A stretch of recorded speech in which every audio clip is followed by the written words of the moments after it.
This video today is for women and it's for their women's partners and it's for their friends, family, and loved ones.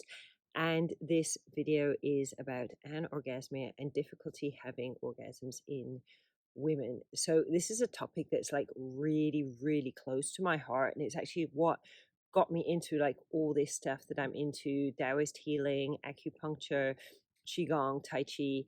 And that is because I used to be anorgasmic. I used to be completely sexually shut down, no sensitivity in my vagina. In fact, the only sensitivity I had was I had like a really oversensitive clitoris that was like quite unpleasurable to touch. And I was also kind of lacking in skills to be able to like understand my own body. I didn't really understand what my vagina was. I just thought it was just a kind of hole. And I didn't really understand what the clitoris was supposed to do. So yeah, complete lack of kind of decent sexual education. Um, but I didn't know, like, I mean, when the first time I had sex, it was just like a bit of an unpleasant feeling, to be honest. And I went through my teenage years having sex with my boyfriend and thinking, not really realizing what sex could be like, I suppose, but not having orgasms and on some level enjoying it, I suppose. But it was only when I was 21 that I had another boyfriend, and he asked me, he said, "Why do you never have orgasms?" Well, I was a little bit sort of confused because I thought just men had orgasms. I didn't even realize women were supposed to have orgasms. So, I mean, there was obviously like a huge amount of like just bad sexual education, lack of sexual education that was going on with that. But then also, as a child, I was actually sexually abused as well, and I think that it caused like a lot of like tension and contraction in my sexual organs, my whole groin area. And what this did was, the way I'm going to explain it, is that it blocked the energy in my sexual organs.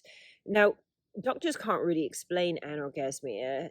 Sometimes they go, well, you just need to relax a bit, which is kind of what I'm saying as well.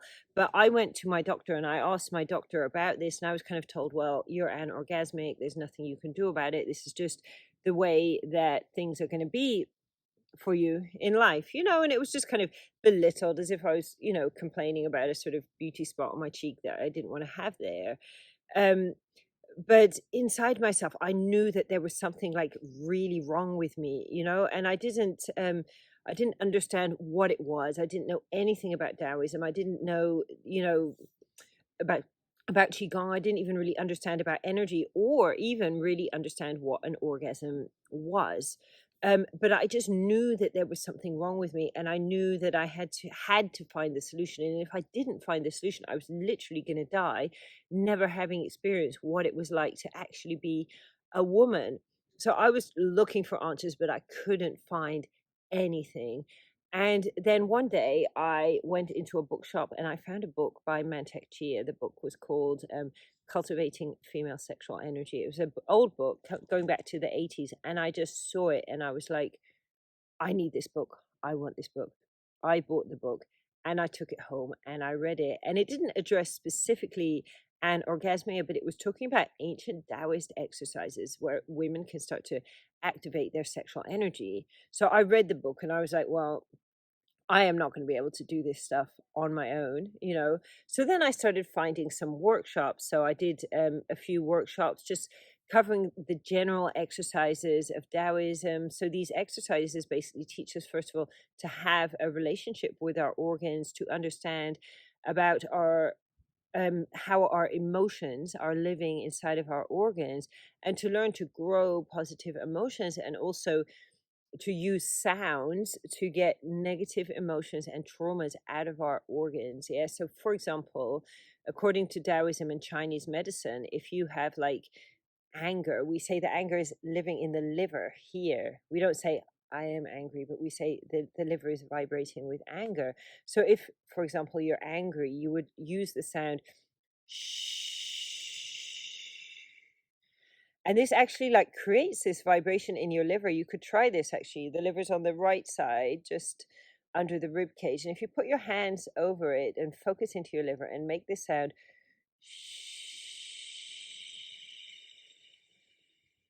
what you can do is you can actually start setting off a vibration inside your liver, and it's amazing. I mean, when I found there's different sounds for different organs, I have another video talking about this, which you can go and watch if you're interested to know more. But I found, I mean, I remember one time I was in the park with my dog, and my dog did something and it really annoyed me. I was so angry, and I just did the sound a couple times, and I was calm, nice, yeah, it's amazing, these sounds, so I started learning these sounds, and then I also started learning this thing called the microcosmic orbit, which is how to use your intention to basically circulate your energy, taking your energy from actually from the navel, bring it down into the perineum, up the spine, into the brain, so right through the center of the body, up and down, and to start to create a circuit with this energy. So I'd already was familiar with acupuncture and Chinese theory, and in acupuncture we say that the two main energy meridians go up the back, down the front, and these feed the other 12 meridians, which basically feed our internal organs. So when I started learning this, it was like my whole body started to change. In fact, I look at my life before microcosmic orbit and my life after microcosmic orbit, and it's like I was a different person. Even people, that knew me then, and then they'd meet me after I started doing it, they'd be like, something seems different. And I'm like, yeah, something changed, and then, well, I didn't start having orgasms, but I then heard about a workshop specifically for women, and we were learning the traditional Taoist technique of using the jade egg, which is taught by Mantak Chia and by instructors, female instructors that are working, together with him. And so I've gone to this workshop, and what they taught me was how to connect with the reflexology zones in my vagina and use these sounds to basically start to open up the tissues in the vagina. So I learned these exercises. I went home, and then I started going through the different parts. So you can find the diagram on my website, but basically, for example, the entrance relates to the kidneys. So you make the sound. The G spot relates to the liver. So actually the idea is that we're storing anger in our G spot, So I think that when we're not having a pleasurable G spot, because sometimes the G spot feels like nothing, sometimes it feels like quite unpleasant to be touched, sometimes it gives us this feeling we need to pee. So when we're not having the sensitivity we should in the G spot, it's actually like anger stuck in the G spot, which is why G spot massage is like such an effective sort of healing modality. And so I started learning these different sounds and going home and practicing them. And I would say within a couple of weeks, what was happening was I was practicing and I was feeling these kind of clouds of like quite nasty energy coming out of my body, like, traumas, bad memories coming out. And then I just started suddenly getting this like tingling, sensitive sensation in my pussy. And I didn't even realize that my pussy was supposed to be this tingly, amazing, lovely feeling part of myself, But suddenly it was like I had this brand new pussy, but I just meditated myself into this like amazing, incredible, like sensitive pussy. And suddenly I just went from having no orgasms to just being like multi orgasmic, and just having like long waves of orgasm. And it was like my body completely changed. I mean, I remember that at the time before that, I'd been having like a lot of backache. I was often having to go lie down in the afternoon because I didn't want to take a painkiller. I was having a lot of insomnia, a lot of anxiety, and these things were like really taking over and overwhelming my life. But when I started to just get my energy flowing through a combination of these exercises, I was doing some qigong exercises as well. It was like everything changed for me. And it wasn't just that my body became much nicer to live in. I was much better able to sleep and so on. I actually like it was suddenly like my path in front of me became clear. Before I'd kind of had this whole confusion about what was I doing, where was I going, but it was like suddenly bam, my energy was flowing, my body was good, and I knew where I was going and I knew my direction in life. And if I'd never had that basically sexual healing and sexual awakening, I just never would have gone anywhere in my life, you know? And I slowly came to this realization, my God, like so many women, they're not reaching their orgasmic potential, which basically means that their sexual energy is blocked. And our sexual energy is like our life force energy. And if our life force energy isn't moving like properly through our bodies, like, what is going on? Like, we're not getting nurtured with this healing energy, this creative energy, and the same goes for men who are experiencing, for example, erectile dysfunction or experiencing premature ejaculation. The same thing. They're not able to take the source of life force energy and pull it up their bodies. They're just losing the energy, or the energy is not active. It's not doing a lot. um, so I mean, I was a woman. I think I had a very, very severe case of anorgasmia, and like I said, I was told by the doctor that it was just literally sort of incurable. And I was told, yeah, you're going to have to live with this. But I mean, I was so blessed. Obviously, I was looking, I was seeking, I was searching, and I do believe that when we open our hearts, when we open our souls and our eyes, and we really open ourselves to find the answers for our problems, those answers come to us. I think that very, very often, I mean, the universe is just putting one answer, another solution to us, but it's almost like our eyes are shut and we're just not seeing that it's all just there in plain sight, right in front of us. And I had to go through some bad experiences basically to get to the place where I am. And I guess that with these bad experiences, we've got choices. We've got the choice to allow those things to overwhelm us, to become bitter, to become twisted, to play into sort of victim mentality. And we have the choice to transform our negative experiences and turn them into a source of like really, really incredible power. And I think that anybody who's blocked, we can overcome this. There's many ways to do it.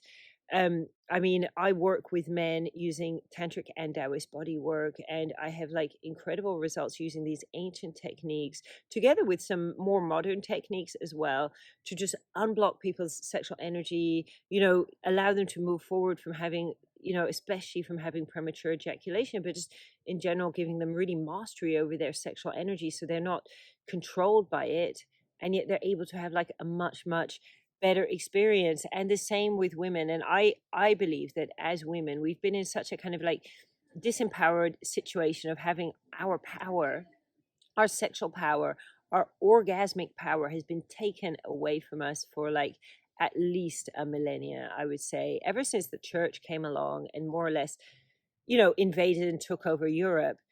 We've been getting, as women, blocked from our sexual power. I think the 80 or 90% of people burnt at the stake were women, burnt for knowing how to help another woman to give birth, burnt for growing lavender plants, called witches.